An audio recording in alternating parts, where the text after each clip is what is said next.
Hi, this is Professor of Photography Jeff Curto, and welcome to class session number 12 for History of Photography. This class session deals with manipulated images, taking a look at the way in which images have been altered over the time that photography has been here, and certainly dipping into our 20th and 21st century realities of digital photography. So here we are joining our class in progress.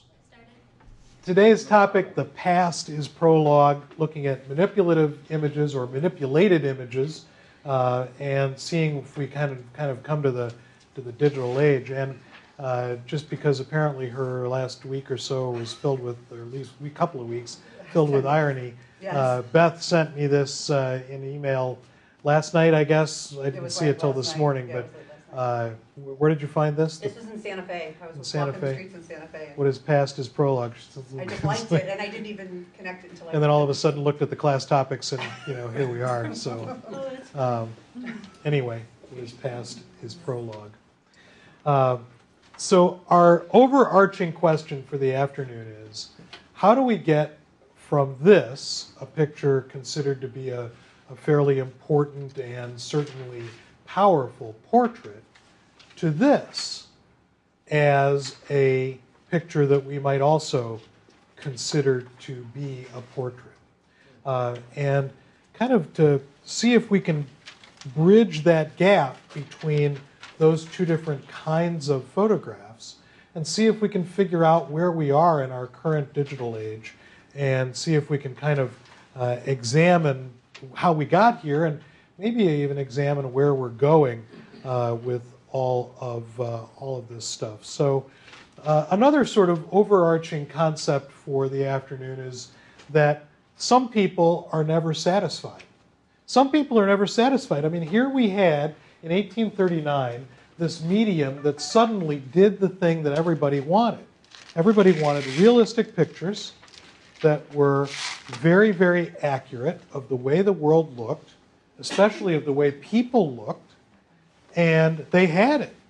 They had it. They had everything that they wanted right there, and yet, even though they had that in 1839, this imaging system that did for people what painters had struggled with for centuries, to reproduce the world exactly as it was, even though they had that, the first thing some of its earliest practitioners tried to do was to try to make the world look different by altering the photograph in various ways. And some of the ways that they did it were attempting to overcome some of photography's shortcomings. And here are some that we've sort of talked about at least a couple of times. Lack of proper color response in the emulsions of photographs. So that wet plate collodion, overexposed blue, underexposed red problem. Long exposure times with insensitive materials, which wasn't then able to stop motion very accurately. Monochromatic renditions of scenes was another problem. And then the desire to alter detail in some way. So most of these things were considered some sort of a shortcoming of photography. And ever since that first decade of experimentation in the medium, a bunch of photographers hadn't been satisfied with what the camera gave them. And they pursued a wide variety of manipulative methods to achieve their own personal desire to have a picture look a particular way. And as we've seen as we've gone along the path this term, some have tried to make photography look more like painting. Others have tried to make photography look more like, well, what they thought photography was supposed to look like. Because remember, they're inventing something that they have no guidebook for. They have no sense of where they're supposed to go precisely with this. And some, of course, tried to make photography into something else altogether. And almost all of the people who were altering the document of the photograph were trying to figure out sort of what that limit of photography was, and then invent some method of kind of going beyond that limit. And at the center of all of that was a question about photography being real. And then the sort of underlying question of, well, was it real? So in a painting, a painter who creates a a painting, might imagine that he could make a thousand-eyed monster, right? Make a painting of some creature that he comes up with in his imagination. And all he has to do to make that happen is put pencil or paintbrush down on the canvas and start imagining what that creature might look like. But the photographer, in order to do it, either has to find or make a thousand-eyed monster in order to make the photograph of the thousand-eyed monster. The photographer is bound to the real world. The photographer is stuck with what the real world offers and has to either figure out how to manufacture the monster or create some illusion that creates the mental image of that monster, or perhaps find it.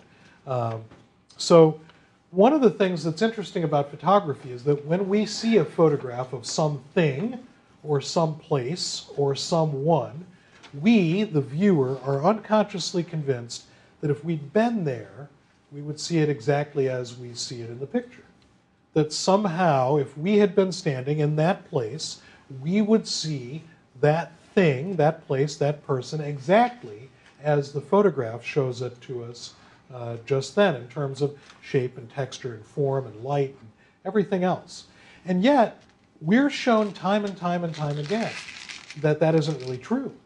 It's not really true. It's not really true that if we were to stand in that exact place and look at that exact scene, that we would see what we saw in the photograph, because the photograph takes some liberties with that. So we also know that photographs can be completely pure illusion. The photographs can be faked, altered, enhanced, changed in radical ways. And despite the fact that we know that, it does not shake our implicit belief in the photographic truth. Photographs in our heads are real things. And yet, we are shown over and over again that they are not necessarily completely real. So let's kind of just re-examine a few of these changes that we've seen people make to photographs. Here's a photograph, or actually a negative of a photograph by a guy named John Murray. He was a medical doctor by training, but he excelled as a photographer. He was a Scottish-born physician, introduced to photography around 1849, and he was in the medical service of the Army of the East India Company, and he had been involved in photography and began to recognize that he could retouch his images by blanking out certain sections on his negative, both in glass negatives and also in some of the paper negatives that he was using, because one of the things that he recognized was that using Fox Talbot's process of paper negative, paper positive, the paper negative was easily drawn on with a pencil. You could alter details, you could fill in stuff, you could block out certain areas, and he also recognized that there were some chemical treatments that he could use to his negatives to enhance or bring out some details in shadow areas. So he was somebody who was kind of pushing the envelope of potentially kind of retouching pictures. And retouching had been a kind of a controversial thing, at least in the beginnings of photography. A photographer named Franz Havenstekel, a leading portrait photographer in Germany, showed at an 1855 exposition in Paris a retouched negative with a print made from both before and after the retouching, and showing how he could make somebody look more attractive by retouching the negative before he made the print. And a lot of photographers found the process really detestable because they said, you know, photography is supposed to be real. It's not supposed to be retouched. But what also happened was that people began to expect that in portraits of themselves, that there would be this possibility of removing the signs of age or the signs of excessive consumption of food or drink or whatever that might suggest that, you know, they were different from the way they were seen in the photograph. And also a lot of people began to want color added to their pictures to remove the monochromatic rendition that early photography presented itself with. And we've already talked quite a bit about Gustave Le Gray in terms of the way in which he's looking at thinking about creating a kind of synthetic world. And one of the things that I think is really interesting about this photograph and others like it, for example, the photographs by Raylander and Robinson, was that when we look at these pictures, at first we sort of relate them to our Photoshop world present. Right? We kind of relate it to the idea that what we're looking at is sort of an early version of Photoshop. But the other part of this that you have to think about is that these guys were thinking about these pictures in a way that they really would have thought about painted imagery, that it was synthetic, that there shouldn't be a limit to what it was that you got to record in a picture. So whether it's Raylander in The 2 Ways of Life, or the picture Hard Times in the lower left, or whether it is Henry Peach Robinson and his Fading Away, and we've got this great example of how Robinson planned out his photographs. What we're looking at are pictures that are never pictures that existed in reality. They are all composited images that are put together in some way. Robinson wrote a book about the kind of photography that he practiced. It was called Pictorial Effect in Photography. And in it, he wrote that any, quote, dodge, trick, and conjuration of any conjuration, any dodge, trick, and conjuration of any kind is open to the photographer's use. It is his imperative duty to avoid the main, the base, and the ugly, and to aim to elevate his subject to avoid awkward forms and correct the unpicturesque.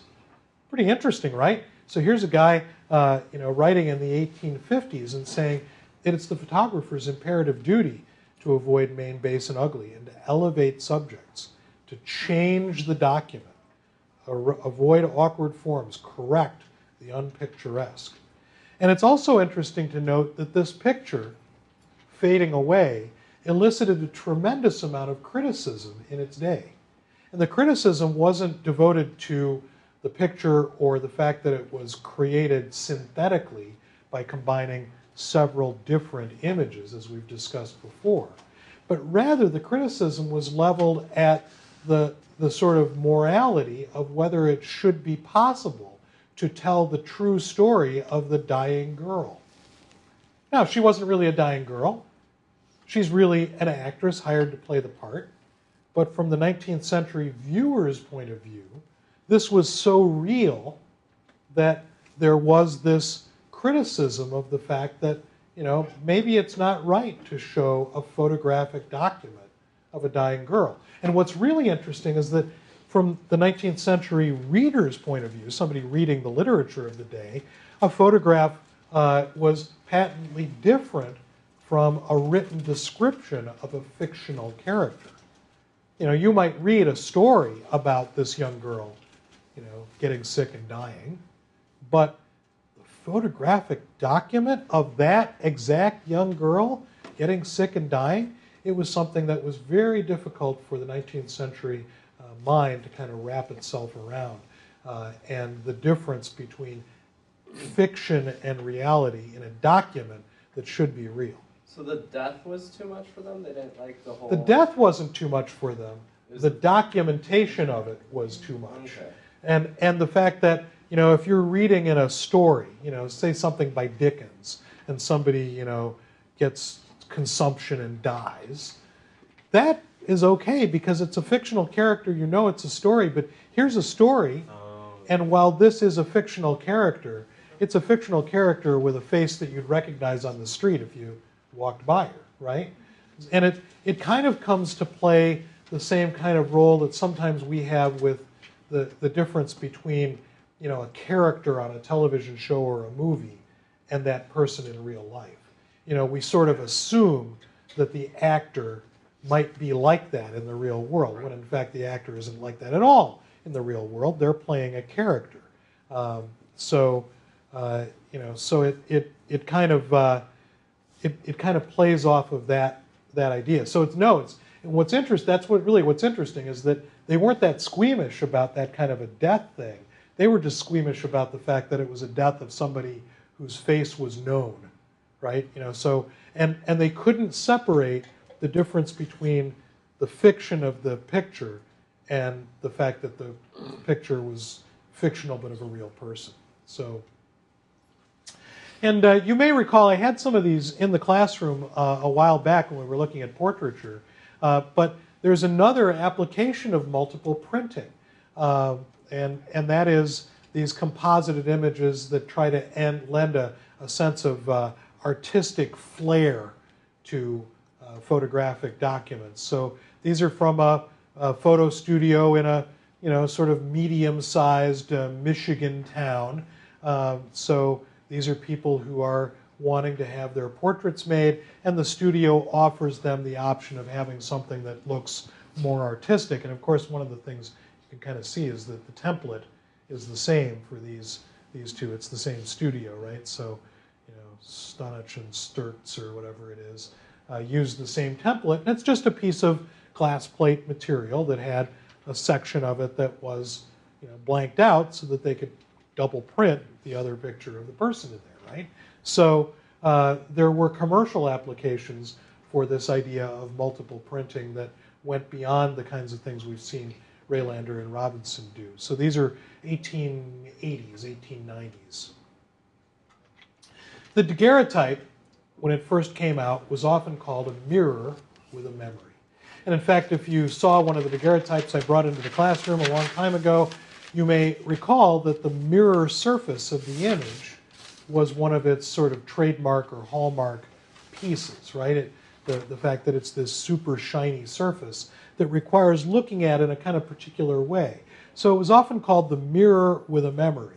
But one of the things that people began to do oftentimes with these pictures was alter them with mirrors. Remember that the daguerreotype laterally reversed everything. If you had a beauty mark on your right cheek, the beauty mark suddenly ends up on your left cheek because the image from the lens is being laterally reversed. The plate could be turned upside down to make it right side up, but it couldn't be reversed the other way around because it was an opaque plate. So photographers began to explore what happens when you shoot into mirrors, not only because of the illusionistic nature of things like, photographing a person in a mirror like this, but also the kind of surrealistic qualities that can result from making a picture in an environment that's very much like what you might see in a department store, mirror set. And playing with the idea of what photography is and how it's showing the real world. And that kind of idea came into this kind of an idea. So a naivete about photography gave rise to something called spirit photography, which attempted to play upon people's desire to communicate with those who had gone beyond, whatever beyond might be.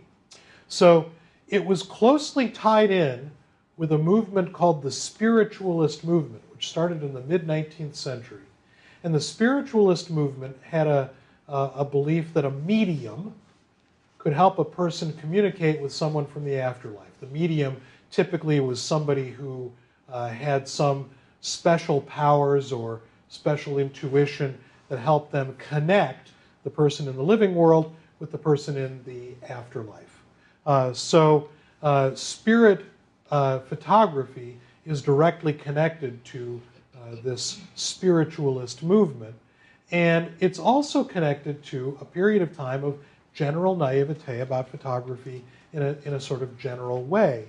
And that naivete is really based on a sort of like people not getting how photography works.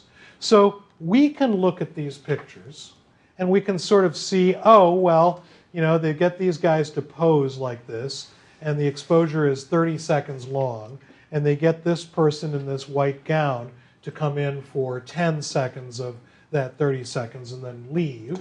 Or they make a multiple exposure. They make one exposure of the person and then another exposure of the two guys. The Melander brothers were famous for this. And then composite those two negatives together. So we can kind of imagine how these pictures would be made because of our understanding of how photography works. That if somebody is only in the frame for a sort of a small part of the overall exposure, we might get a ghosted image. But the general public wouldn't have understood that that was something that was possible to do photographically. And so they would begin to believe that these things were possible.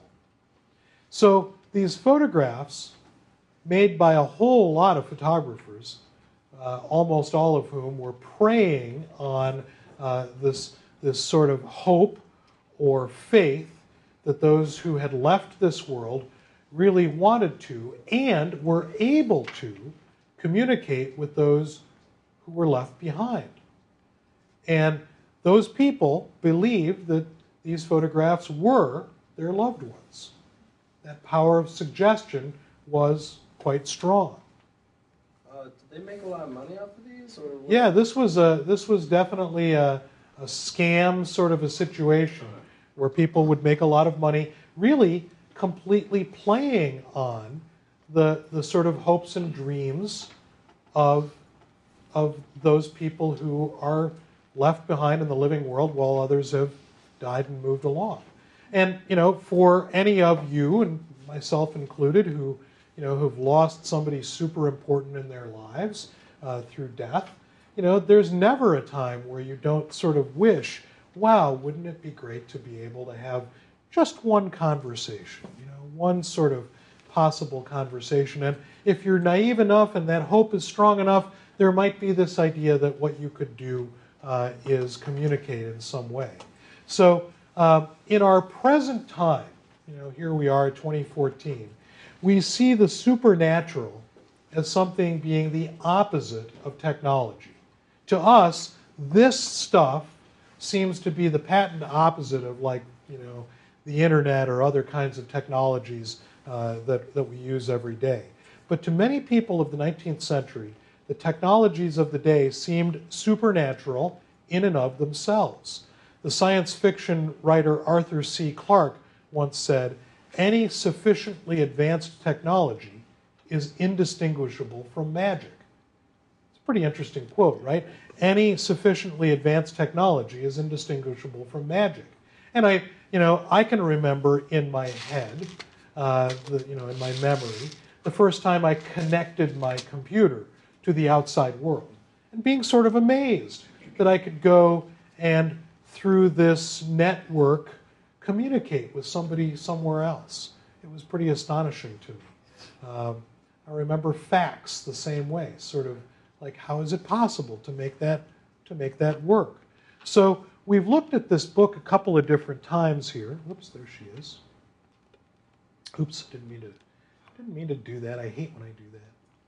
I pushed the button and I wasn't prepared for how slow Rebecca Solnit's book was coming in. So Rebecca Solnit, really one of my very favorite writers, from her book River of Shadows. And again, the subtitle of this book, which, you know, if you're one of those judge a book by its cover, the subtitle is what really sucked me in on this book before I bought it. Edward Muybridge and the Technological Wild West. Who wouldn't want to read a book about Edward Muybridge and the Technological Wild West? So in this book, Solnit writes a lot about the ways in which technology impacted the 19th century. And in it, she says, the changes brought about by technology seemed supernatural at first. And photography was associated with death in both the many, many images of the dead made during the early years of the medium, and in the way a photograph seemed to cheat death by making at least appearance permanent. Photographs seemed to cheat death by making appearance permanent, the physical appearance of someone or something. So the idea that the camera could not only preserve the appearance of the living for as long as desired gave rise to the notion that the medium of photography could also bring the dead back from beyond the grave. And these pictures are a testament to this.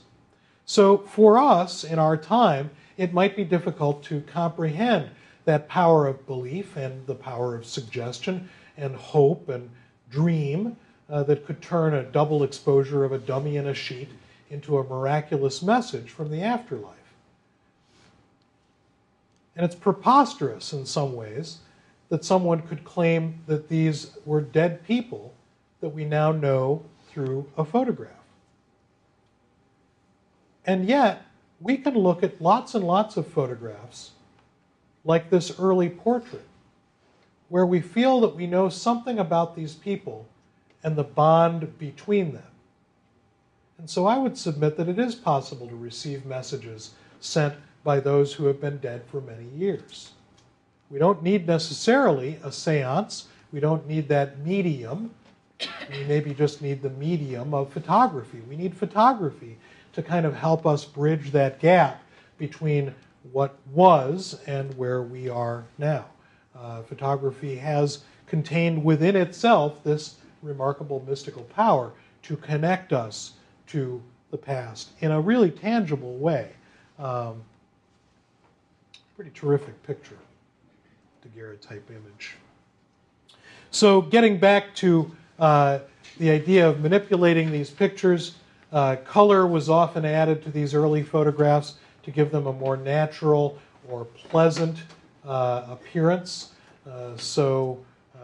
We'll see, we've seen lots of hand-colored images, and it was one of the first complaints that people had about photography when it started. Hey, where's the color? And it's sort of surprising, right? Everybody gets the thing that they want, the real image of the real world, but where's the color? So adding back the color by hand coloring with transparent oil paint, very translucent oil paint, that allows the detail of the photograph to show through, but tints the picture with a particular color, was something that was really quite often done. William Notman was especially known, a British photographer known for his elaborately hand-colored work. And it's really kind of fun sometimes to watch the sort of behind-the-scenes part. I mean, Notman obviously is spending a lot of time on delicately shading the face of the child, a little less time on the dress, but also kind of blending his colors out here, knowing that ultimately this is going to be matted with some sort of oval or circular mat, so he's not too worried about where the brush strokes go outside of the image. This image was a multi-image composite that then was very, very carefully, very painstakingly hand-colored. And then I've got this, you may remember seeing this tintype live in the classroom early on in the semester, a tintype that's been very elaborately but kind of chunkily hand-colored, giving her little feather and her cap here and adding a little highlight to her eyes and a necklace here and so forth and so on. And then one of my favorite parts is that they obviously decided that they didn't want the floor, whatever the floor was, so they paint this sort of crazy, just quickie kind of a rug of snakes, right? Yeah, the paint doesn't look like it's clear, like they kind of just... No, this is like, the whole background is all blotted out, so you can sort of see where they use some sort of, goopy paint that they then laid some sort of texture thing over to make a texture for the background, but you can see where they kind of carefully painted in around the edges of her head. So the dress is real. But the face kind of looks like it was definitely just like painted on almost. It looks more like a painting than But the bottom of the dress doesn't look real. Yeah, the bottom of the dress doesn't look real because I think they just sort of like made a decision about where to end the dress, where to start the snake rug. It's like, and this is just something I picked up in an antique store. So it's just a crazy picture, right? So, but you can really see how, and this is a tintype. So the tintype, very inexpensive picture.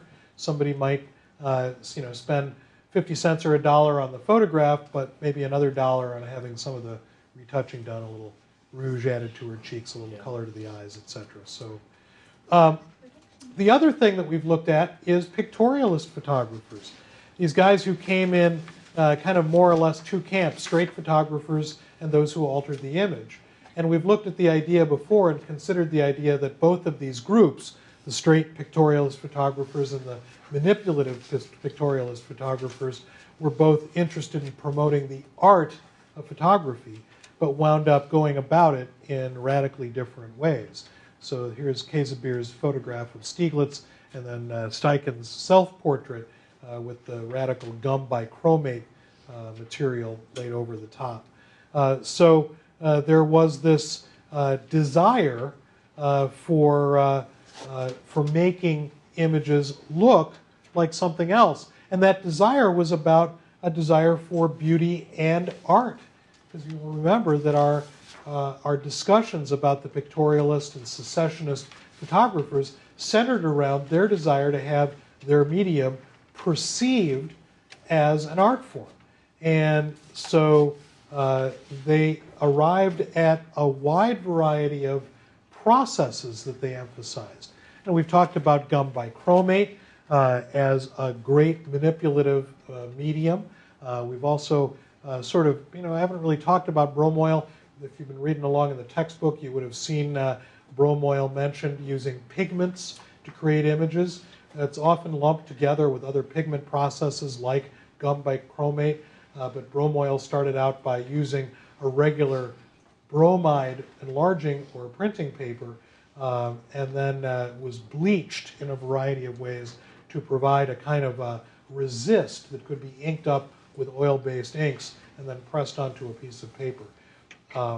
So bromoil was a popular manipulative process. Platinum was a popular process, and as we've seen, platinum in and of itself was pretty straightforward, but platinum could be used as an underlayment for other kinds of processes that would go on top, like, for example, gum bichromate.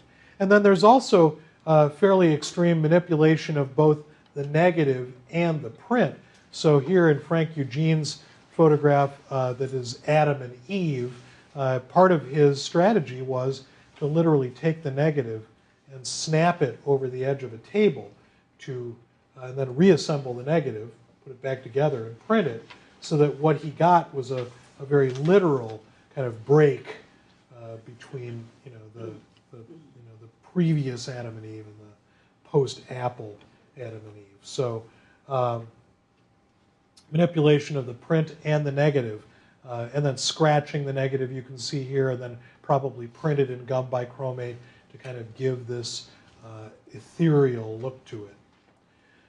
And you may recall that one of the critical sort of reactions that people had to this kind of photography when people were doing it during this pictorialist era, a critic of pictorialist photography from around 1900 wrote this. He said, "We have here merely the excesses of a diseased imagination, which has been fostered by the ravings of a few lunatics." That would be Stieglitz among them. They are mere endeavors to be unacademic, unconventional, and eccentric.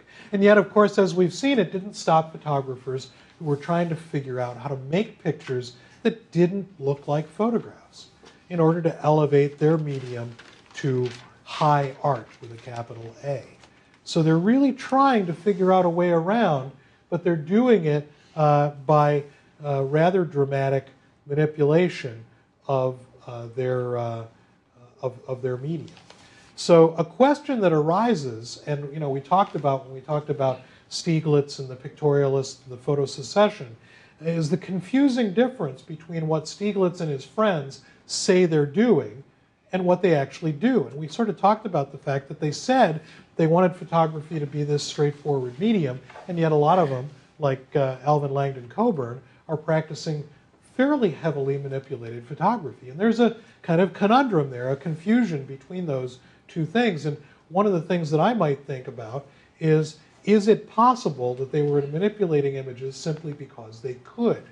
Is it possible that their work is a reaction to the series of technologies that appeared before them at a particular time and allowed them to do the things that they're doing?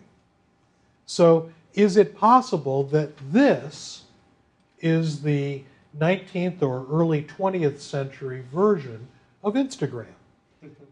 Instagram arrives on the scene and allows us to do these sort of crazy looking filtration things to the images. But are we doing it because Instagram gives us this tool to be able to do it and then share that work out in the world somewhere? So we'll sort of kind of come back to that idea here. Another idea that we're coming back to here that we've already talked about at least a little bit, but we got to come back again in this particular class session is, or are these three things: the Bauhaus, Dada, and Surrealism. So you'll remember that the Bauhaus was an art and design school that taught form with function. Form with function. That form should follow function and function should follow form. That the two things were interchangeable, that you couldn't have one without the other. So that a thing that was being designed should not only be beautiful, but it also should be highly functional. And it was, in fact, a physical school. And just to want to differentiate between when we talk about a school of thought, or a school of artistic strategy, this was an actual physical school with classrooms and chairs and the whole deal. So there's the Bauhaus. And then there's Dada, which was a nihilistic movement in the arts that flourished chiefly in France and Switzerland and Germany from about 1916 to 1920, or approximately 1920. And it was based on principles of deliberate irrationality, anarchy, and cynicism, and a rejection of the laws of beauty and social organization. So it was sort of, the punk rock of its era, right? It was the strategy of abandoning everything that had come before and saying that the only thing that mattered was chaos, deliberate irrationality, anarchy, cynicism, etc., etc. So nihilism. And then surrealism. In the 1920s, the world of dreams and Freud's ideas of the subconscious became topics of consideration and discussion for a group of artists and writers and photographers. And they began to call themselves surrealists because of their interest in matters beyond the literal or beyond the real. And from their meetings emerged a manifesto of surrealism. And what's important is that each of these medias, each of these strategies, each of these groups used photography fairly extensively. So I'm going to read to you the manifesto of surrealism. Don't try to write this down. This is like one of those super easy Google deals. Type in surrealism manifesto and you'll find 1,000, 10,000, 20,000 copies of it. But it helps to kind of get you acclimated to this idea of surrealism. So this was their manifesto, or at least the beginning of it. Surrealism, noun, pure psychic automatism, by which it is intended to express, either verbally or visually, the true function of thought. Thought dictated in the absence of all control exerted by reason and outside all aesthetic or moral preoccupations. Surrealism is based on the belief in the superior reality of certain forms of association heretofore neglected, in the omnipotence of the dream and in the disinterested play of thought.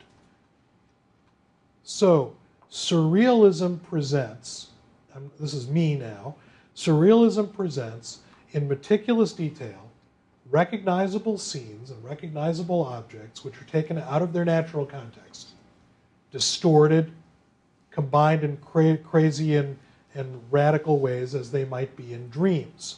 So imagine the kind of wackiest dream you've ever had that you can remember, being chased by your first grade teacher down the hall with a pair of scissors while you're wearing galoshes and flying a kite, like whatever it is. And you've got an idea of surrealism. So it is all of this stuff sort of combined together in kind of sort of wild ways as they might be in dreams. It's a movement, the surrealism movement is a movement that continues throughout World War II and beyond, and is still in many ways active in our world today. So to kind of give you a sense of where these three art movements kind of come together, Laszlo Moholy-Nagy, this, by the way, is one of those, if you can pronounce his name at the end of the course, it becomes like one of those photo cocktail party things, oh, you must have you must know photography. To pronounce, so if you say Moholy-Nagy, all bets are off. Moholy-Nagy. He was an influential teacher at the Bauhaus. He was, in fact, one of the people who kind of founded the general ideas of the Bauhaus.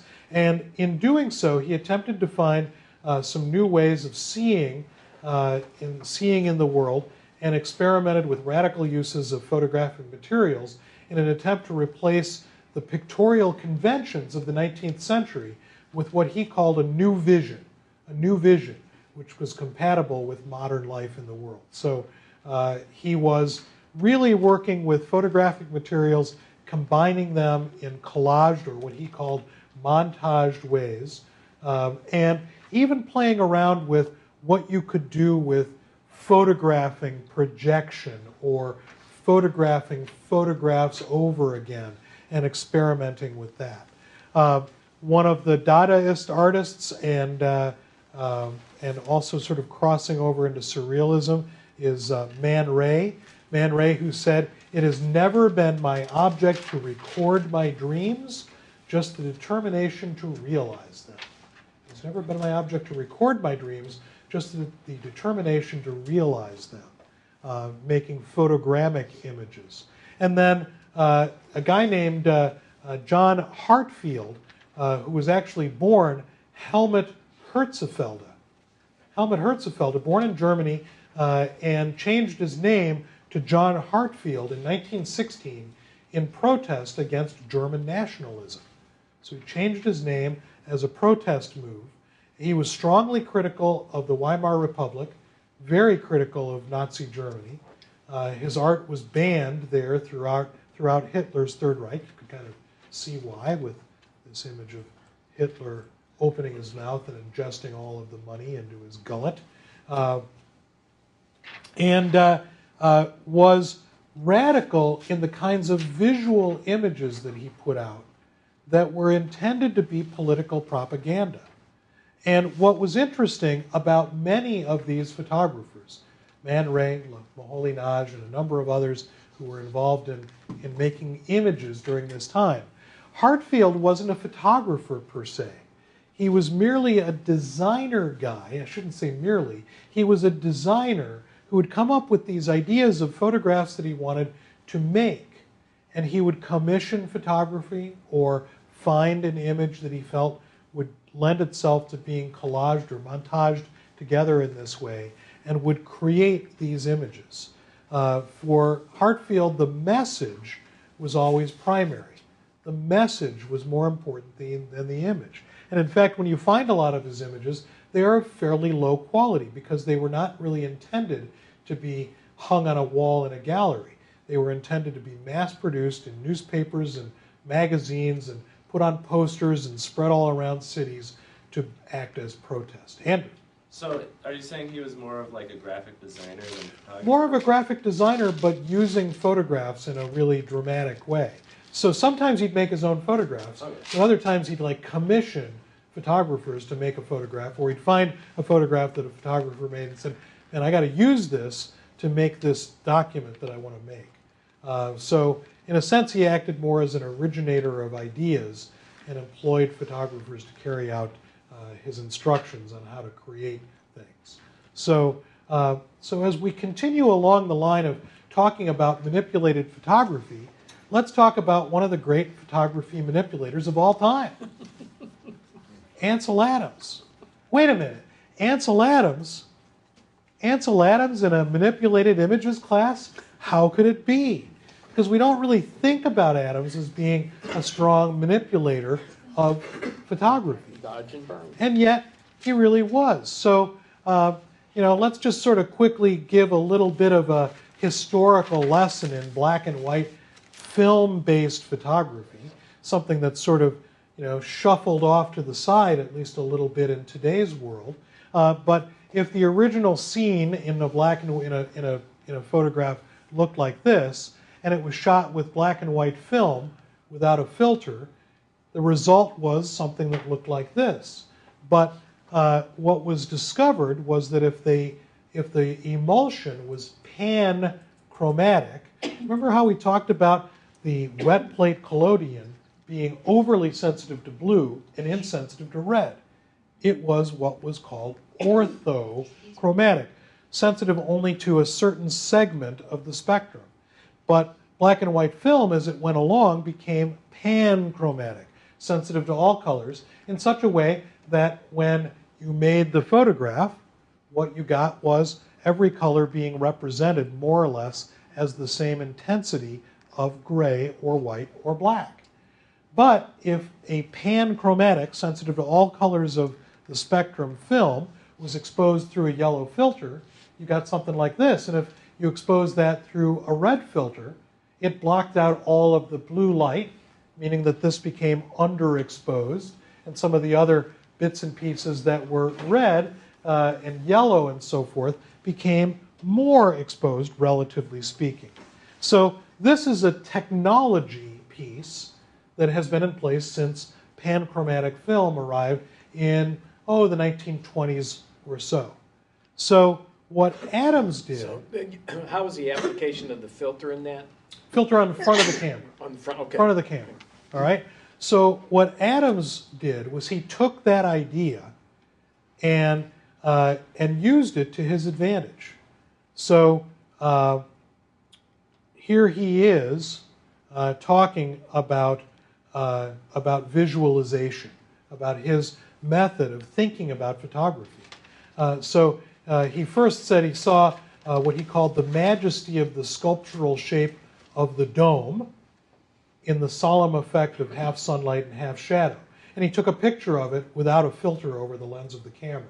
After taking the photograph, he wrote that he realized that what he saw in his mind would not be conveyed properly by the unfiltered image. And he only had one plate left to work with. This was in the days of glass plates, which were also panchromatic in that time period. And so he wrote, "I saw the photograph as a brooding form with deep shadows and a distant, sharp white peak against a dark sky. I had not been able," goes on to say, "I had been able to realize a desired image, not the way the subject appeared in reality, but how it felt to me and how it must appear in my finished print." And he did that by putting a red filter, a deep red filter, over the lens of the camera. And he said, "My photographs have now reached a stage where they are worthy of the world's critical examination. I have suddenly come upon a new style which I believe will place my work equal to anything of its kind." So what's interesting here is that we don't necessarily think of this as manipulation of the medium of photography, but it in fact is altering what the camera-based image gives. But it's altering it based on this idea that Adams had of what he wanted the image to look like, and more importantly, what he wanted it to feel like. And then I love this. "I eagerly await new concepts and processes. I believe that the electronic image will be the next major advance. You will see perfectly beautiful images on an electronic screen. Such systems will have their own inherent and inescapable structural characteristics, and the artist and functional practitioner," that's you guys, "will again strive to comprehend and control them." So this is Adams from his autobiography written in the early 1980s, before digital photography had really come to hold sway.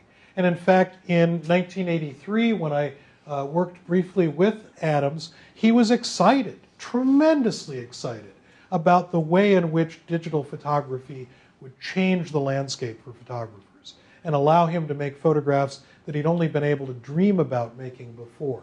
He was especially excited about being able to use some sort of a tool to remove telephone lines, which I thought was great, right? And prior to the time that Photoshop and so forth existed, there were computers and technology that allowed this to be done, but the computers were room-sized. They cost lots and lots and lots of money, millions of dollars. And Adams had seen some of this at work and knew that it was coming, and really was tremendously sad about the fact that he wouldn't get to see these things happen in his lifetime when he died in 1984.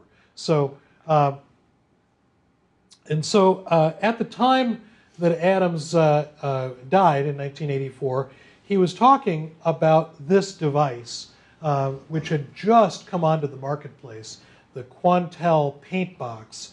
And it had been launched in the early 1980s and really kind of come into its own right about the mid-1980s using custom-designed hardware.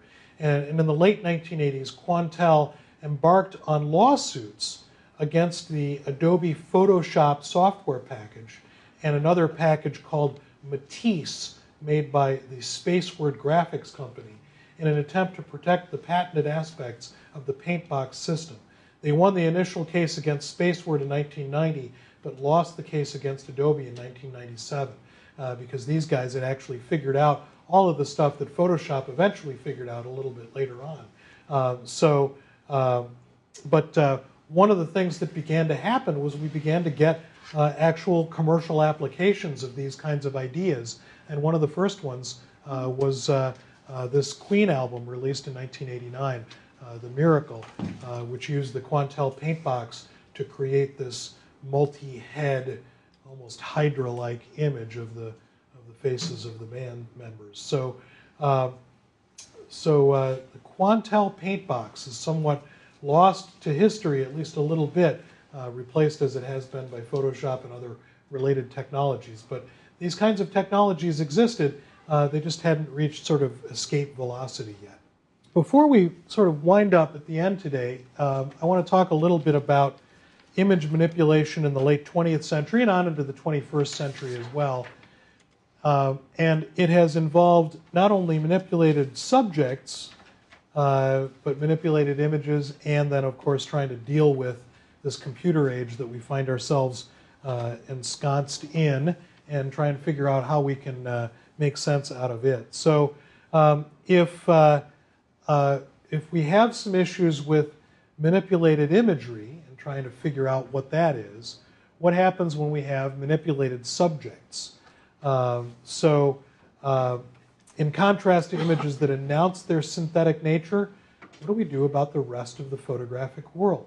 So what do we do about Troelsch and Lendorf, who meticulously hand paint a nude photographic subject and put that subject in front of a background that, in a sort of camouflage-like fashion, matches up with the subject itself, and then make a photograph of it, taking that two-dimensional reality and reducing it to a three-dimensional, the three-dimensional reality, reducing it to a two-dimensional photograph.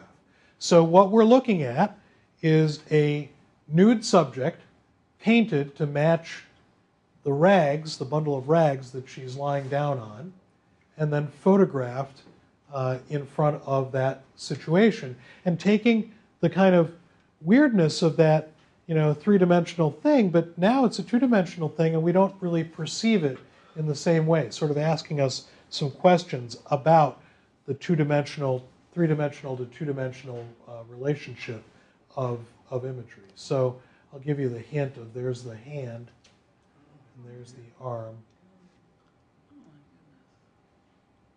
And there's the shoulder.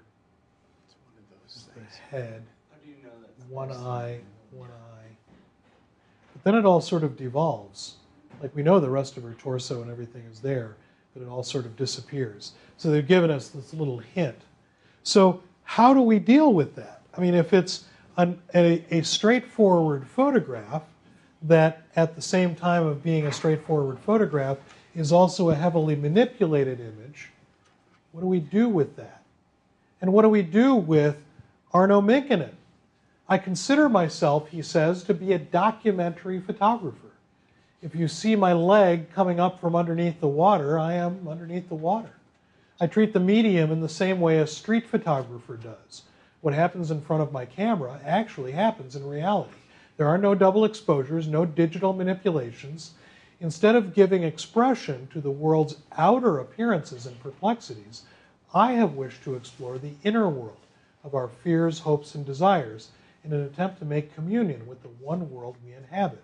For 30 years now, I've been engaged with this single idea, to use my own body as as a means of expressing our relationship to nature.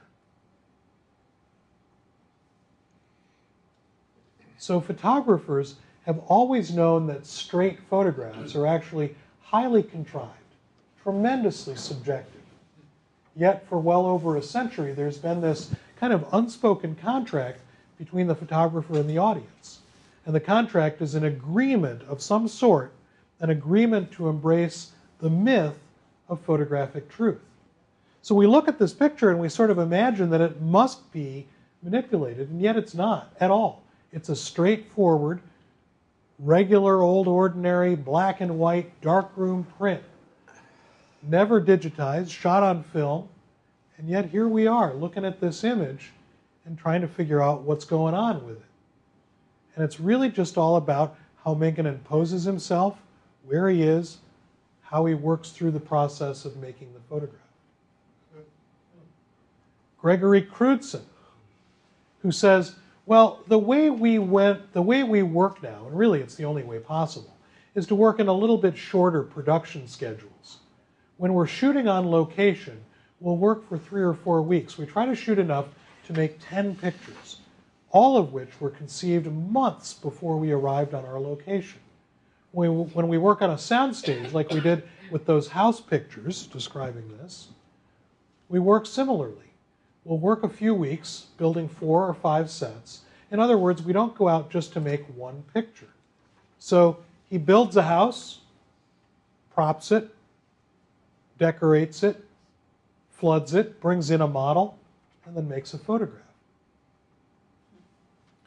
He says, first and foremost, Crewdson says, I consider myself a photographer in that I'm dealing with the central problem of making a still image grounded in the real world in some way. And yet, I feel very connected to the tradition of arts photography, the work of people like Lee Friedlander and Walker Evans. But that being said, photography has also easily absorbed the conventions of film, advertising, and popular culture. Excuse me. So I think photography is open to everything. I'm not interested in keeping photography separate in a hermetic art existence. In contemporary art, all lines have been blurred. And photography is just one example of that. So when we look at these photographs that Crewdson has made, we're not looking at pictures that are just sort of happenstance. He's created every aspect of everything that we see inside the frame. Made the situation, made the scene, figured out where he wants to photograph it from. In this case, a cherry picker that he's rented to get himself into the location that he wants to be able to photograph from. So he turned the school bus over on its side? Yep.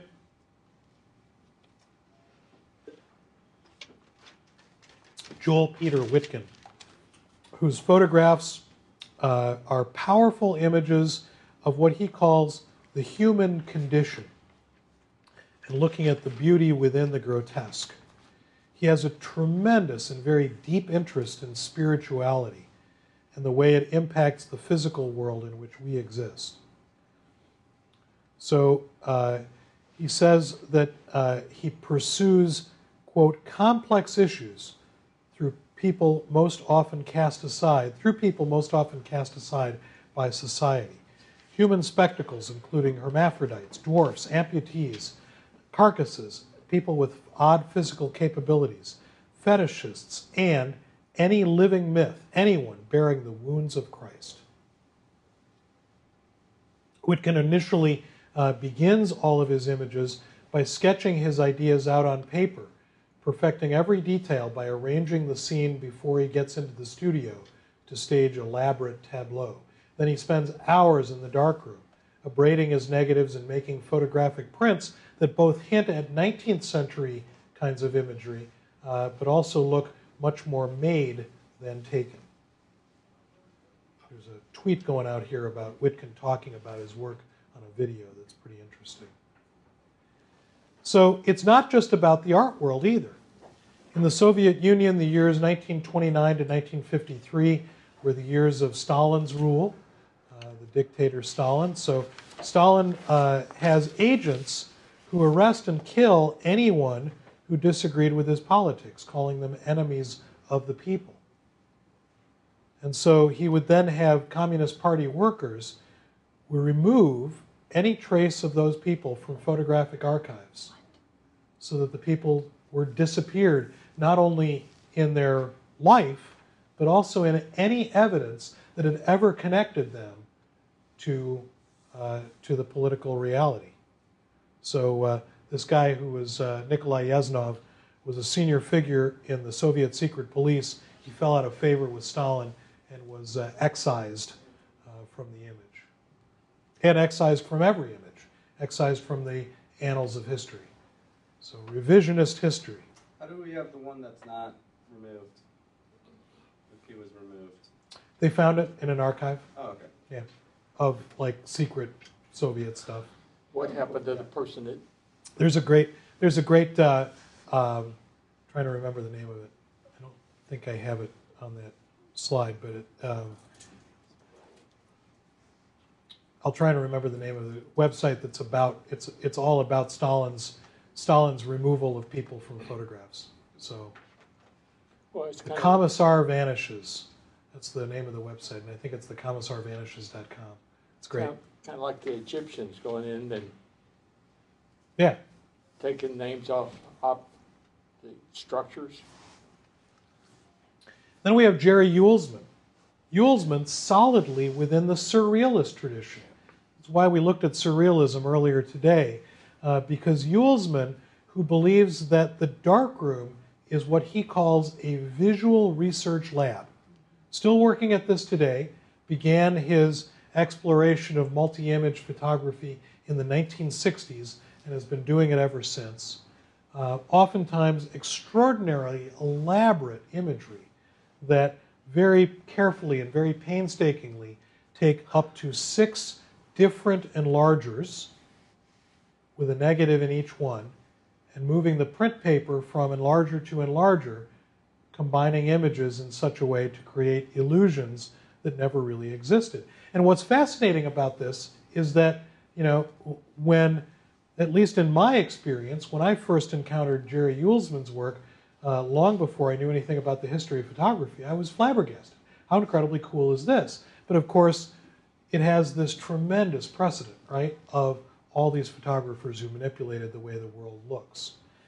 Uelsman says the contemporary artist is not bound to a fully conceived, pre-visioned end. His mind is kept alert to in-process discovery, and a working rapport is established between the artist and his creation. Is it not conceivable that the mind knows more than the eye and the camera can see? And he really thinks of the darkroom as the place where he makes most of his creative work. He goes out into the world and photographs, but the photographs are merely fodder for what it is that he's doing. It's also interesting to note that Uelsman was given, in this sort of comic picture here, Ansel Adams and Imogen Cunningham awarding Jerry Uelsman the title of honorary West Coast photographer. So, they welcomed him into the club because not only, is Jerry an all-around great guy, but they also recognized that his tradition was fairly closely aligned with their tradition. So that's the same woman we saw in Carson's show last week, right? So there he is on his knees supplicating before the group F-64. So it's a photograph by, I guess I put it on the slide, Ted Orland made this photograph in 1969. Ted Orland, very well known for photography that deals with a lot of humor. So if you're interested in humorist photography, Orland is an interesting subject. Also interesting to note that at some point the Adobe folks got hold of Jerry Uelsman. And they said, hey, we've got tools that will allow you to do this combination of imagery faster, easier, better. And Jerry was intrigued for a little while. Not tremendously intrigued, but a little bit of intriguement, he said, making up a word, of playing around with this stuff. But ultimately he realized that the joy that he had in photography actually came from the process in the darkroom, not the process in the computer. So they introduced him to it, but ultimately he rejected what it was that he was interested in doing. Doesn't his wife do it digitally though? So this is what's really interesting, is that Yulesman is married to Maggie Taylor, Right. whose world is entirely a digital world. And in fact, so much so that Maggie Taylor doesn't even use a camera for her images. They're all scanned. Which is a camera. Which is a camera-ish, right? So if we kind of march through some of the things that have happened in our media world, we've got this. 1982, National Geographic moved the pyramids to fit the cover of the magazine. They recognized, once they got the picture that they wanted to use, that once they formatted it to the unusual format that National Geographic uses for its cover, that the pyramids wouldn't fit. So they did something that they called retroactive repositioning of the photographer. How much do you love that? Retroactive repositioning of the photographer. It's like one of the great euphemisms of the digital photography age. And what they said was, if the photographer had been a little bit to one side, they would have gotten the pyramids lined up the way they wanted to, with the, it's kind of hard to see in our slide here, but with the guys on camels in front. This was a huge hue and cry that arose out of this, right? Because the idea that National Geographic was manipulating imagery to fit something was something that was seen as being kind of a bad thing to do. And of course, go ahead. No disclaimers on the inside? No disclaimer on the inside. It was discovered afterwards when people realized, hey, you can't stand there and see that. So what did they do? Like just they took the two pyramids and moved them closer together. oh, They're not actually that close from the point of view that would allow you to have the light behind them like that. They're much farther apart, so they just moved them closer together so they could get the peak of both pyramids in the picture. How long did it take people to realize? Not very long. It was almost instantaneous. And what So- did they never do? trust National Geographic. All they did was they said that they retroactively repositioned the photographer. They didn't do anything other than, so.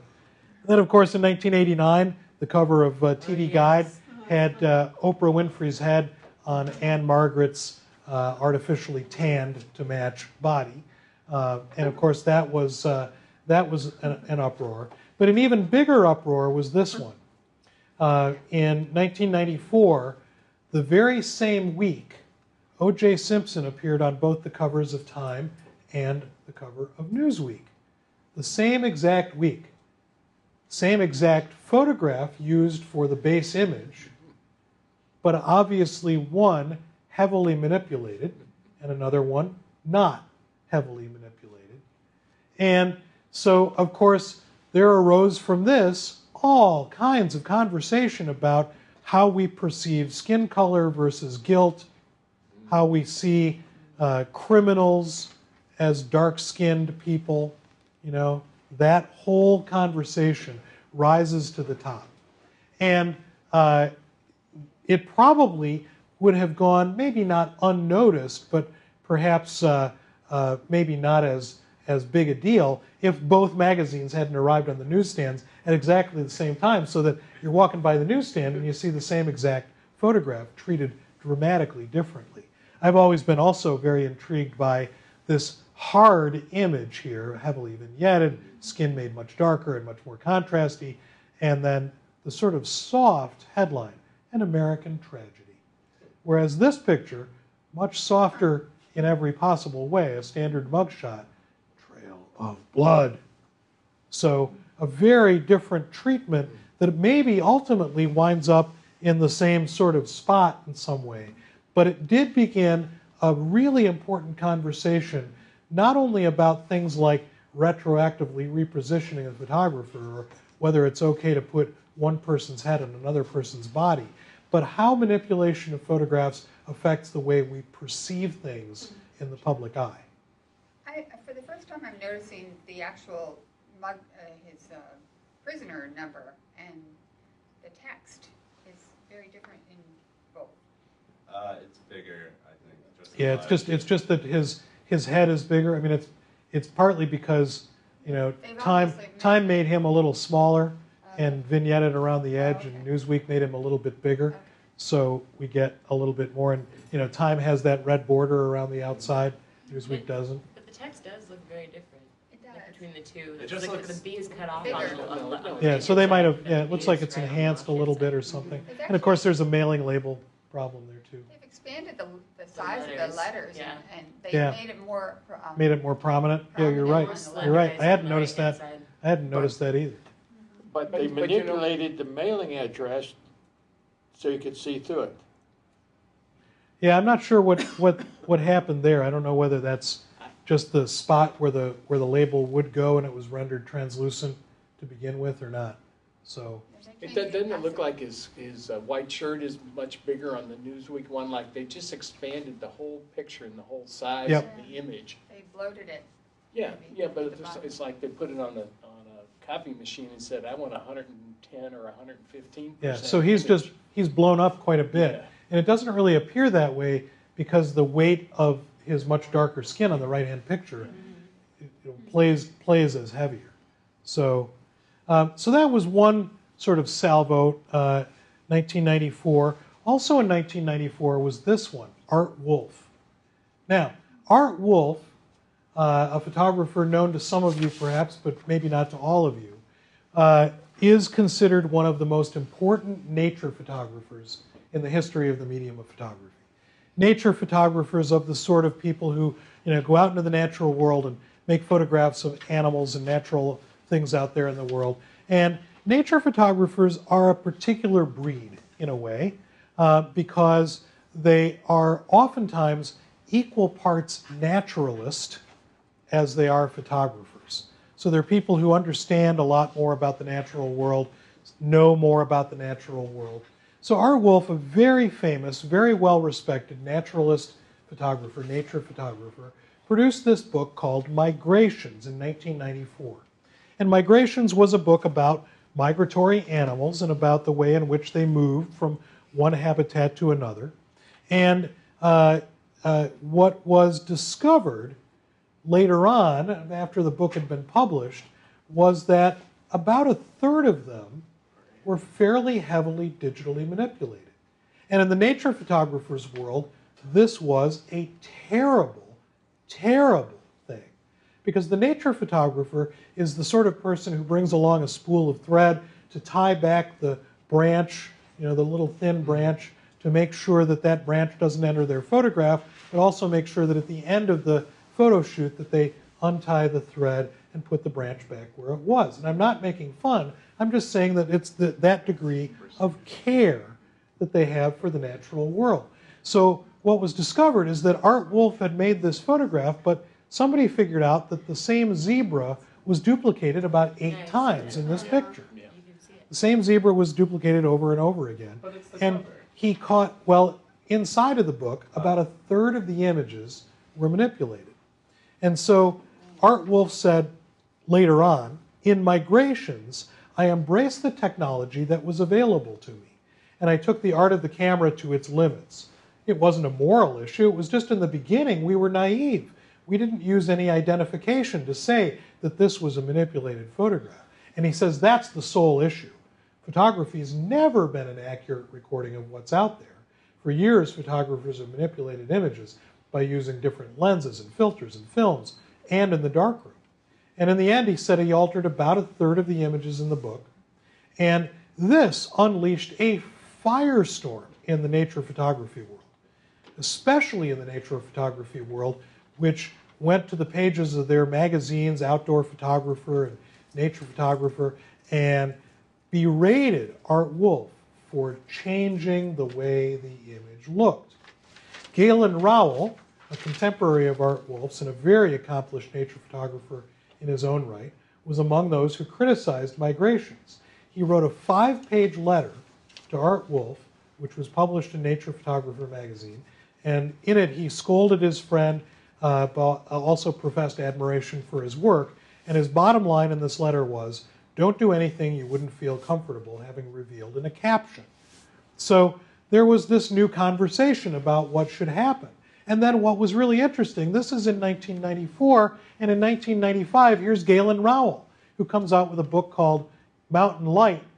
And he said, in order to make the cover image fit the aspect ratio of the cover of the book, we had to chop and channel it like an old hot rod.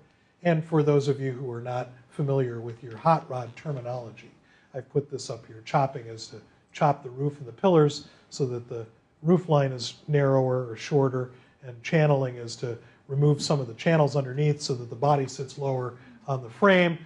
So he said, we chopped and channeled the picture like an old hot rod. They took a whole section of image out of here so that the image would fit on the cover. So Galen Rowell, who's complaining about nature photographers manipulating their images, said, hey, we just chopped and channeled it like an old hot rod.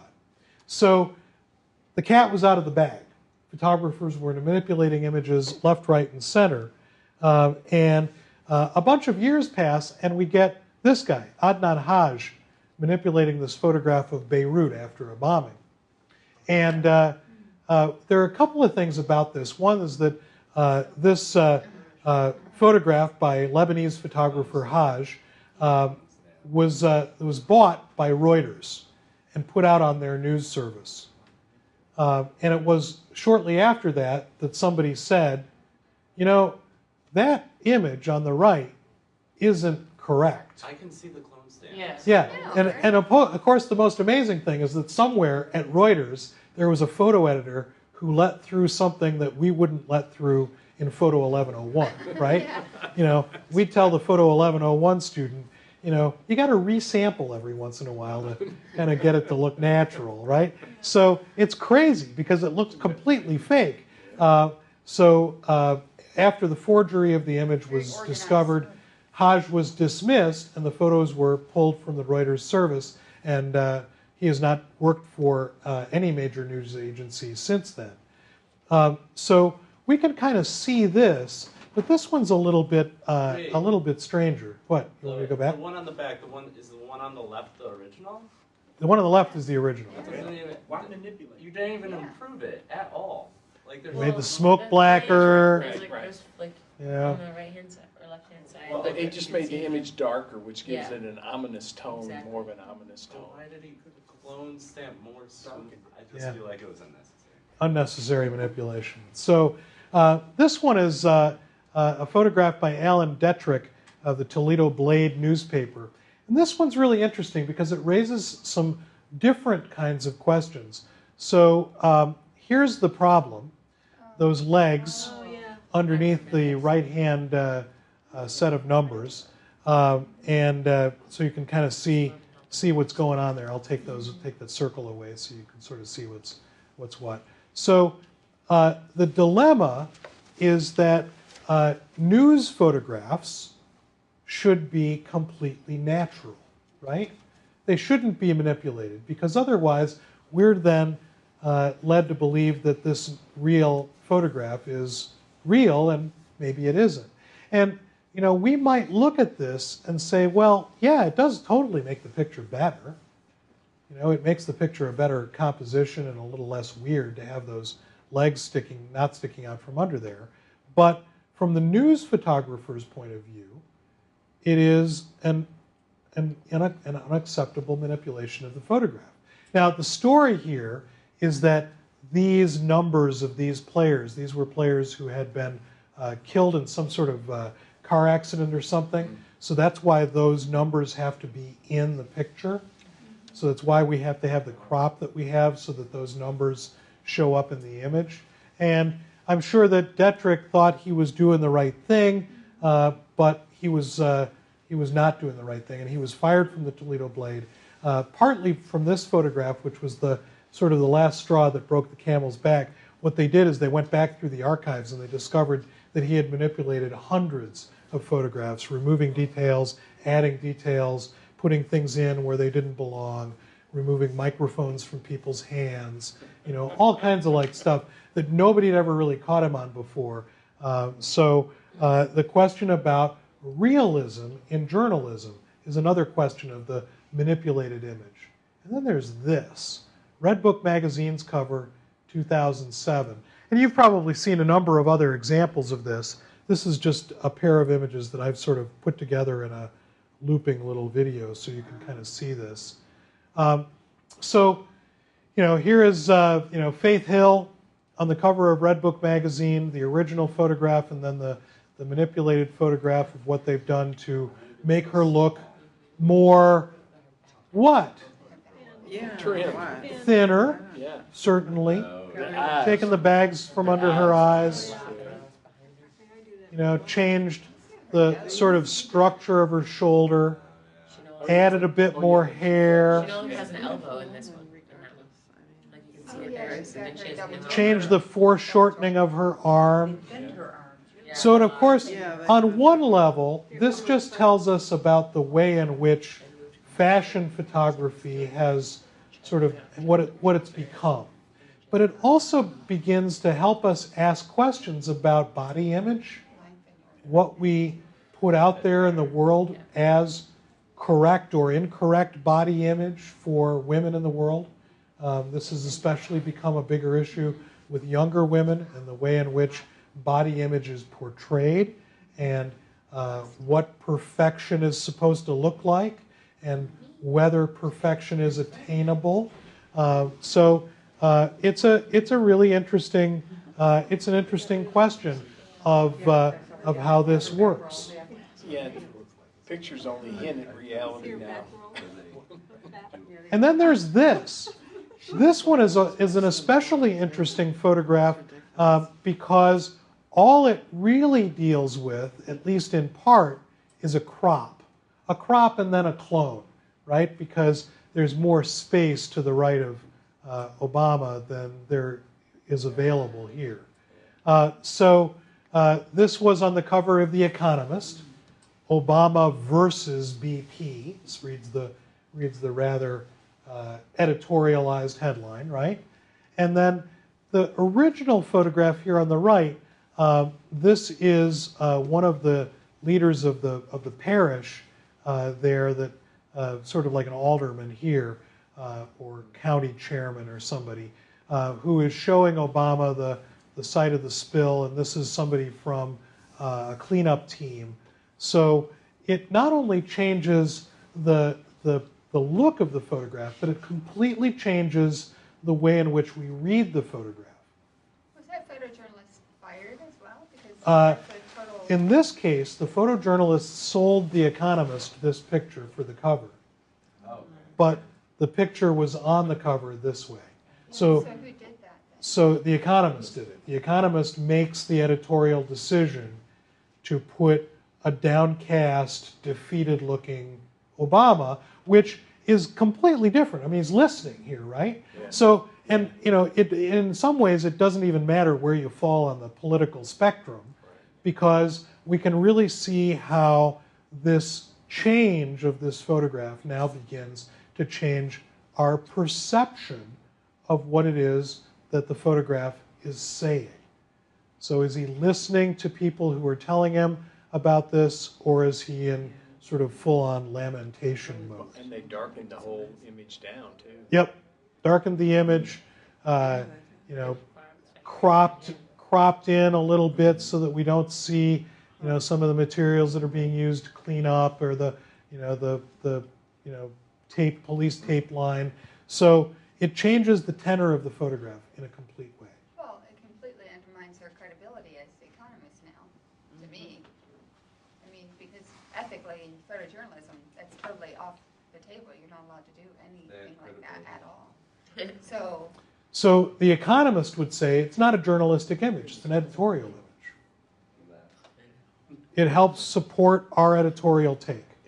The photographer, of course, was incensed because he sold the right-hand picture and not the left-hand picture. Now, if that had some kind of fake looking something to it, then it is an editorial illustration. But that looks like a totally real photograph, so they're passing it off as that. They're not passing it off as an editorial illustration in any way. So, I think it... And of course, one thing that and I don't know this to be true or not true, but if we opened the front cover of the magazine and saw a smaller image of this image with words like illustration by economist, artist Billy Smith, would that change our perception of what it is that it is? And the answer is maybe a little for the 1% of the people who are going to see that caption information.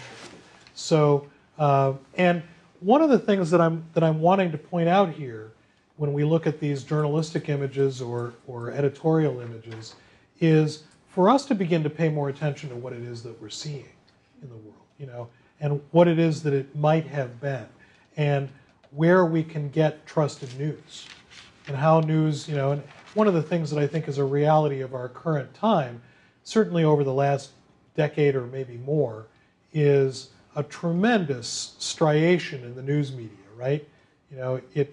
Whatever medium we look at, read, or watch changes rather dramatically the way in which we get the news. The news is spun now a lot more than it probably ever has been, or at least that it has been in our modern age of television journalism, or even newspaper journalism, which is now frequently spun in a particular way. It probably always has been to a certain degree, but it seems as though it's accelerating at a pace. So, Andrew? I don't know. What I find interesting is like Time Magazine, it's not that they manipulate the photos, but for America, the cover and the headlining story is completely different than for the rest of the world. That's fairly normal. Is it? That's fairly normal because they're putting in content that matters more for other people reading it, who are perhaps less interested in something that's happening in the U.S. Congress and more interested in what's happening in the Italian Parliament, for example. Well, no, it's like America is different, and then each of the other countries is all the same. Like oh, Europe, I see what you mean. Yeah, so like they'll have, let's say there's the one for like Europe, Australia, and like Asia. Those will be the same, whereas the one for the U.S. is different. That's because we're so U.S.-centric. Yeah. If you go outside the U.S. and you travel and you listen to the news, you will be amazed on how global the news is compared to how our news here is so U.S.-centric. Yep. We are so, and I think it has to do with the geography. I don't like to get into the other, because we're so huge that we're, they're next to each other so much more that they interact so differently than we do. We're like isolated. I don't know. That's a polite way of saying it. I mean, I have other opinions, but I'm not getting into them here. So, but we're so U.S.-centric that. That's good. I have other opinions, and I'm not getting into them here. So, I also want to talk a little bit about the world of art photography in the 20th century and the 21st century. So, a guy named Peter Campus, I found that with the computer I could bring out qualities in my pictures that I thought were important. I could change colors and textures, I could eliminate some parts, exaggerate others, totally fabricate anything. In this way I could make my attitudes more clear. I want to show how we sentimentalize nature, and by doing that, erode it. So as we begin to look at some of these other pictures, I want to sort of kind of shift our emphasis in some way to talk about digital photography and digital imaging, and how it doesn't really represent that much of a change from the methods and the problems of the past. In a way, it's a return to the methodologies of the 19th century photographer, as those photographers had no professional labs to develop their images. Back then, in the 19th century, the Carlton Watkins of the world were expected to create images as well as produce finished prints or tintypes or daguerreotypes. And for much of the history of the photograph, commercial photographers maintained their own darkrooms to maintain control over the image's quality from start to finish. But the use of roll film, especially 35mm film, during photojournalism's rise in popularity in the 1940s and 50s and 60s, saw news services and freelancers begin to use professional photo labs to develop their film and make their prints that were needed by designers and artists. And what's interesting is that we've now come full circle. We've now come all the way back around to the 19th century again, where all of the controls of image making, from image capture through retouching, through the creation of printed material, becomes the province of the photographer. It's been really interesting to watch. So Martina Lopez says, I started working with my family archives nearly 12 years ago. It was also at that time that I began to use the computer for art making. Since then, the elements of the family photograph and the electronic media remain prevalent in my work. In the beginning, my images were very autobiographical. They were, in fact, documentation of my own family history. I began incorporating family images beyond my personal album as a way to create a collective history, one that would allow individuals to bring their own memories to my work.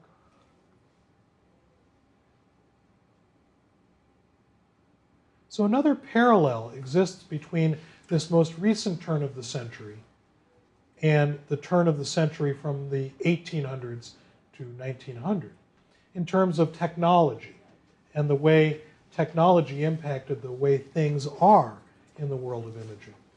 At the turn of the century from the 1800s to 1900, printing presses, offset printing presses, changed the way images could be transmitted.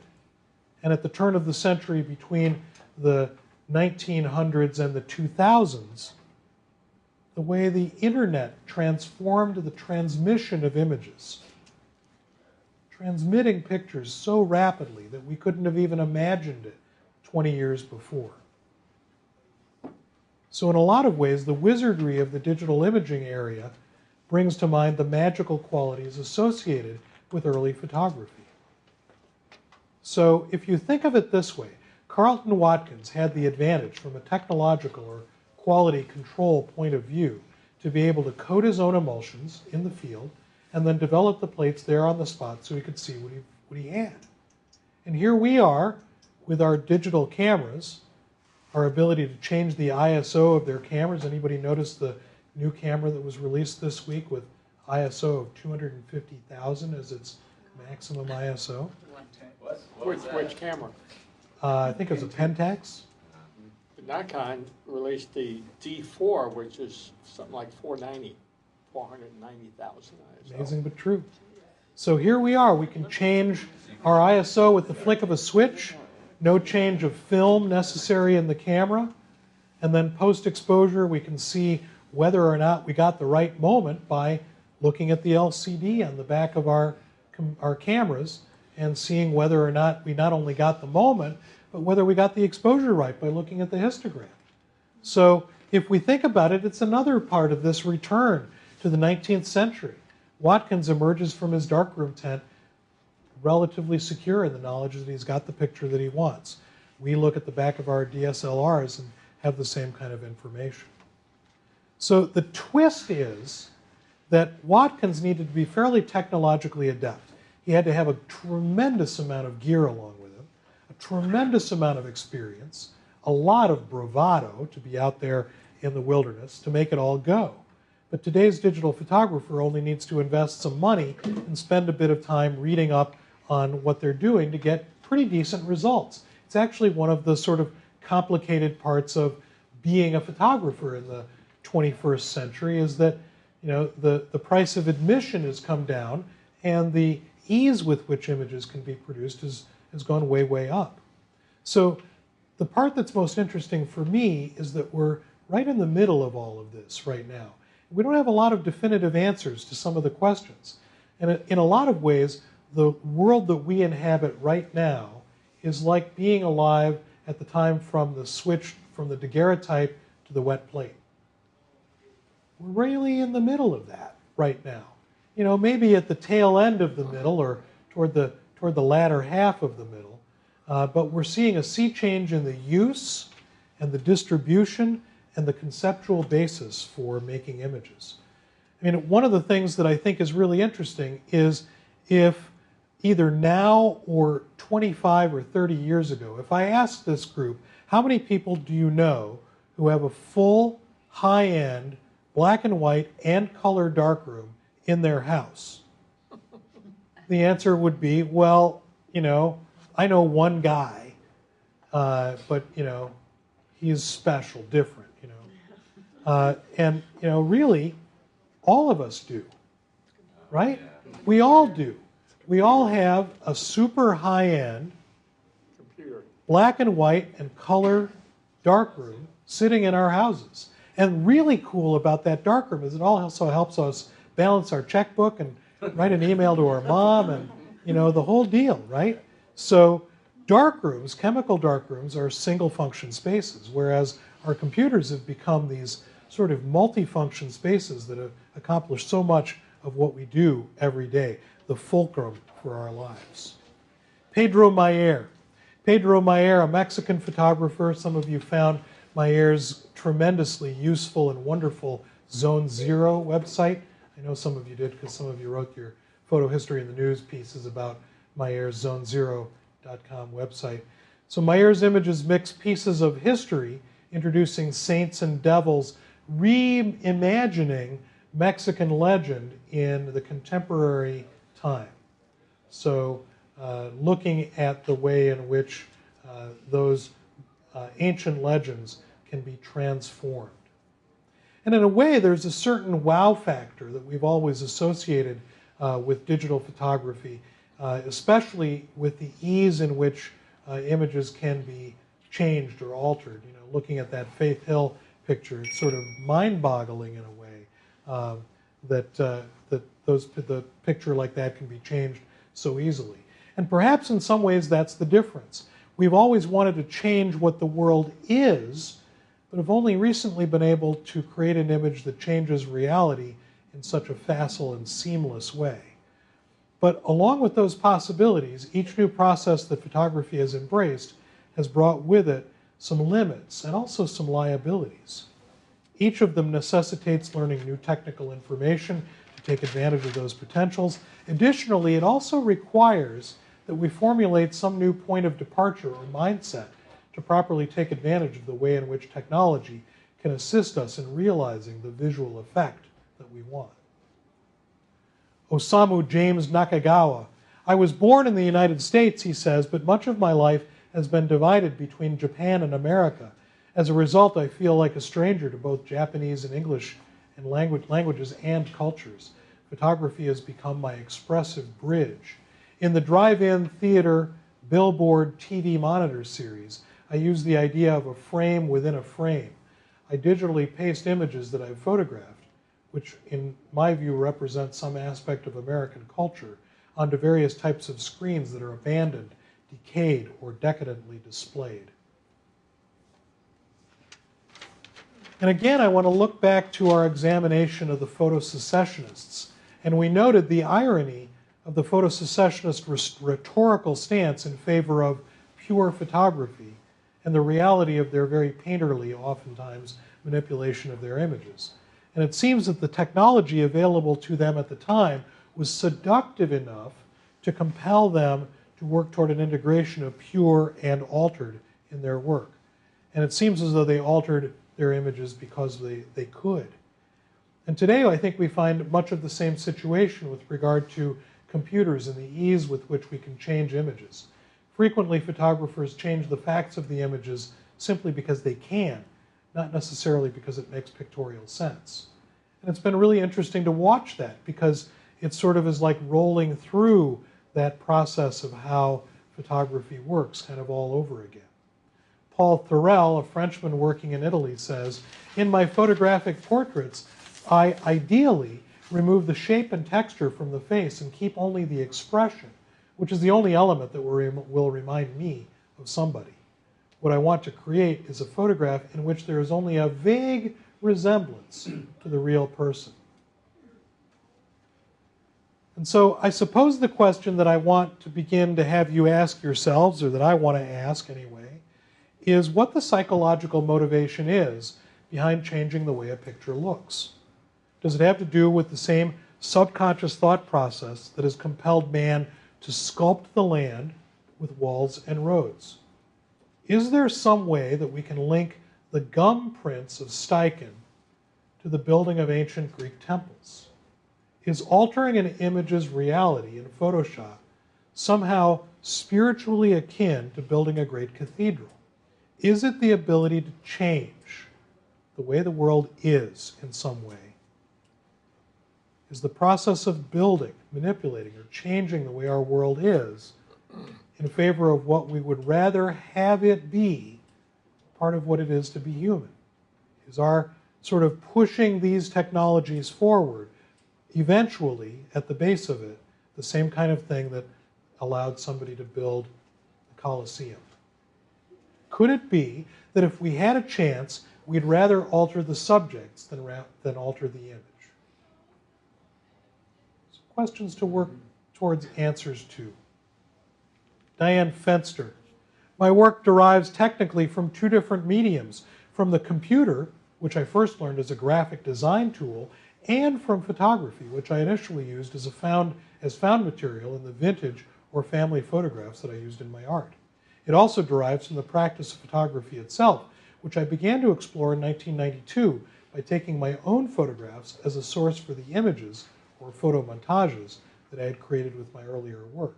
My experiments with photography opened a surprising new realm of meaning for my work, as I was able to find my own voice and create personal landscapes from images that persistently impelled me to photograph them. Which brings us to a whole nother piece of the puzzle, and that is people who are now drawn to photography because the computer makes photography so much easier than it ever has been before. Again, go back to this idea of whether or not you had a darkroom in your house. Anybody have a darkroom in their house? Yeah, at some point you had a dark. At some point I had a house with a darkroom in it. Don't have that house anymore, but you know.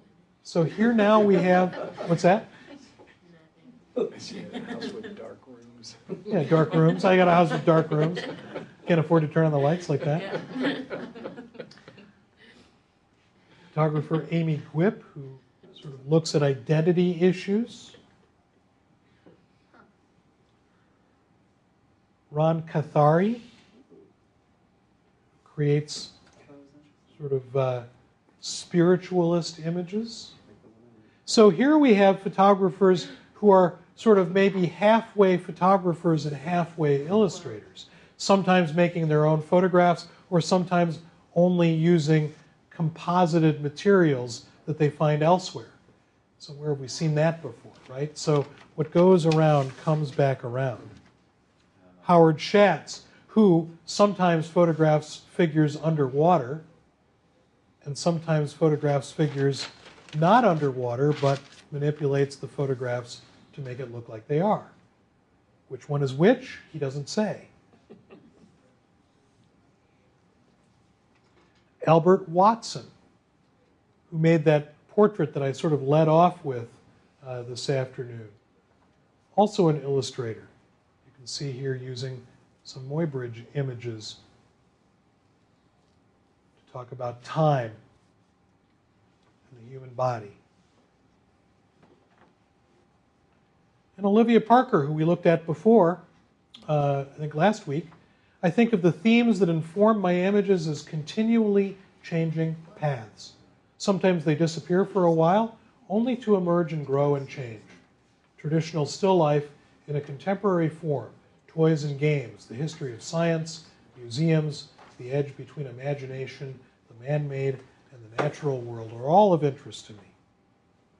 And then the aforementioned Maggie Taylor, who again happens to be married to Jerry Uelsman, whose source for her imagery is the antique shop, the junk shop, gathering together objects that she then scans and composites together into these illustrative images. And Kelly Connell. Yeah, me too.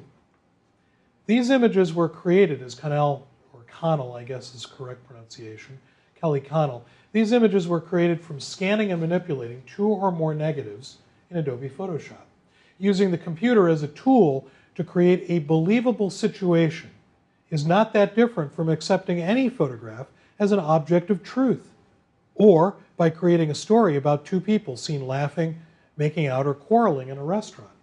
These photographs reconstruct the private relationships that I've experienced personally, witnessed in public, or watched on television. The events portrayed in these photographs look believable, yet they've never occurred. By digitally creating a photograph that is a composite of multiple negatives of the same model in one setting, The self is exposed as not a solidified being in reality, but as a representation of social and interior investigations that happen within the mind. This work represents an autobiographical questioning of sexuality and gender roles that shape the identity of the self in intimate relationships. Polarities of identity like masculine and feminine psyche, the irrational and rational self, the exterior and interior self, the motivated and the resigned self are all portrayed. What's your first name? Kelly, Kelli. Oh, I spelled it with a Y. And John Paul Caponegro, we've looked at his father's work at least a couple of times during the semester. Caponegro, a younger guy, photographing with digital technologies and making these kind of almost, again, spiritualist combinations of images. He says, I'm captivated by Rorschach test patterns formed from complex patterns found in nature. Symmetry, Euclidean and fractal geometries, sacred geometries. Those are my interests.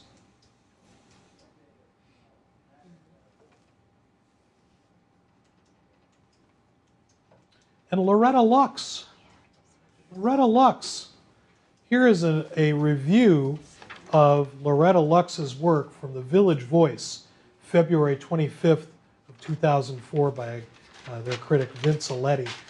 Vince titled his piece, Loving the Alien. Loretta Lux, he says, makes pictures of children that are as charming as they are creepy. A sweet and sour combo that proves surprisingly hard to resist, even if you suspect the work is little more than kitsch of the most sophisticated and unnerving sort. Lux turns ordinary children into alluring aliens, icons of innocence so tainted by experience that they already feel antique. Because the work is strangely unmoored in place or time, drifting off into an idyllic past while hinting at a vacuous sci-fi future, it manages to conflate memory and dread, sweetness and blight, in a dreamscape whose specificity reads as completely imaginary. So one more thought is that with computer technology now at our momentary, every moment in some cases, beck and call, how will we as visually astute people carry forward the idea of recording the world around us? How will future historians of the medium judge the photographs of our time? Is our time right now like Stieglitz's secessionists were in the early 1900s? Are we simply subverting the photographic document because we can? Will we find a way to reconcile our interest in presenting the world that we see and our simultaneous interest in changing the way other people see it?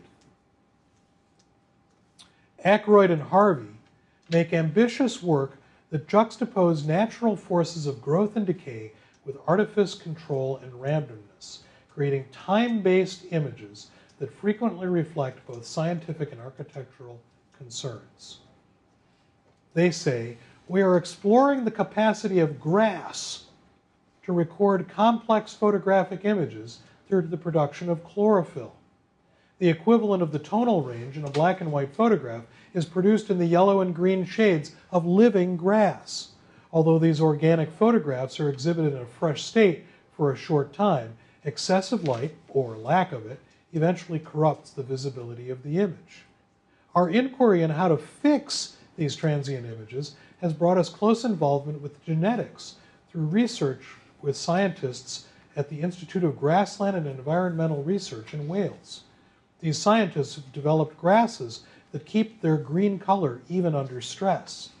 In a naturally occurring variant of grass, they identified a gene for an enzyme that degrades the green pigment chlorophyll, and by modulating the expression of this gene, they were able to alter the grass's aging behavior and even stop it altogether.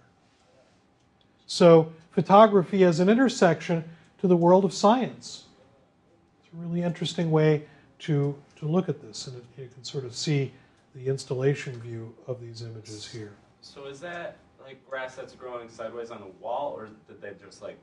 So it's like if you could imagine somebody taking a sod cutter, cutting up and rolling up the roll of sod and then unrolling it into a box, taking the box and in some way, who knows how they've got it set so that it doesn't fall out of the box, but something is holding the root structure of the grass so that we can see the images.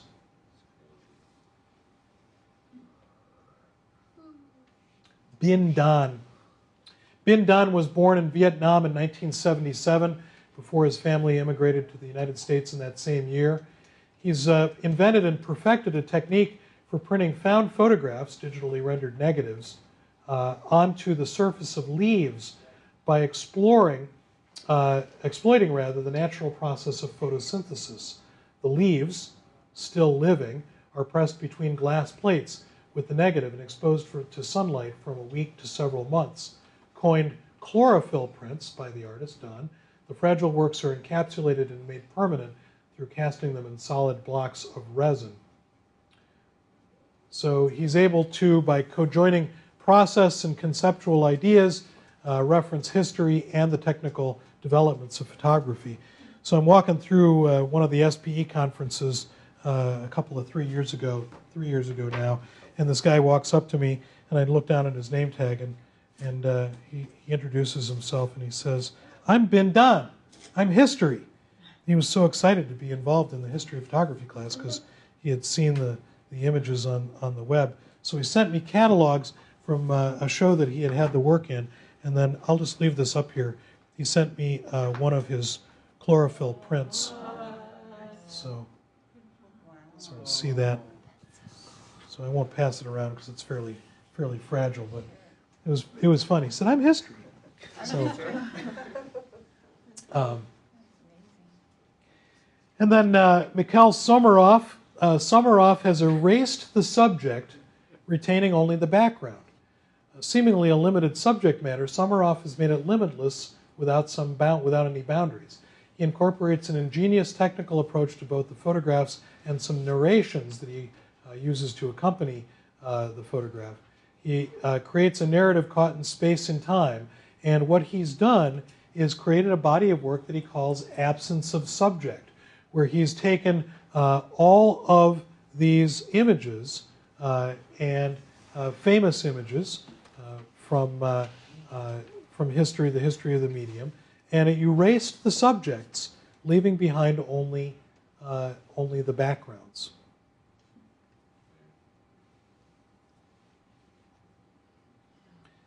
And then Andreas Gursky, sort of lastly here. Rhine 2 is the title of this photograph. It is a signed print in an edition of 6, meaning 6 of the prints were made. And it is a very heavily digitally retouched image of the banks of the Rhine River, removing any buildings or trees or roadways other than this little sidewalk that we see in the foreground. What's interesting is that Gursky's Rhine 2, this image, sold at auction for in November 8th of 2012 for $338,500. I wonder about that $500. For that? Wait, what size is So that? huge, bigger than this wall. Oh. It's large, really, really, really large. Okay. So it made the picture the most expensive photograph ever sold at auction. And here it is, a picture that doesn't depict anything real in the world, other than perhaps some of the Rhine River. It's certainly the Rhine River, but he's eliminated boats, he's eliminated buildings, he's eliminated factories, trees, anything else that depicts anything that would place us in space. It's a curious question, right? Because now the question is, where do we go now out of all this jumble of stuff? Where do we go? When does an altered photograph cease to be a document? Should altered photographs come with a warning of some sort? Unless it's in like a newspaper. And it's a question that it's actually interesting because I think Joanne brought it up when we were talking about the Obama picture on the cover of The Economist. by saying, well, did they say that? And the question is really, if we know that it's an illustration, does that make it an okay thing to do? And the bigger questions of why do we want to alter the real, and where is the digital age taking us, and do we want to go there? And maybe even if we don't want to go there, what's going to happen when we get there? Because we're going, right?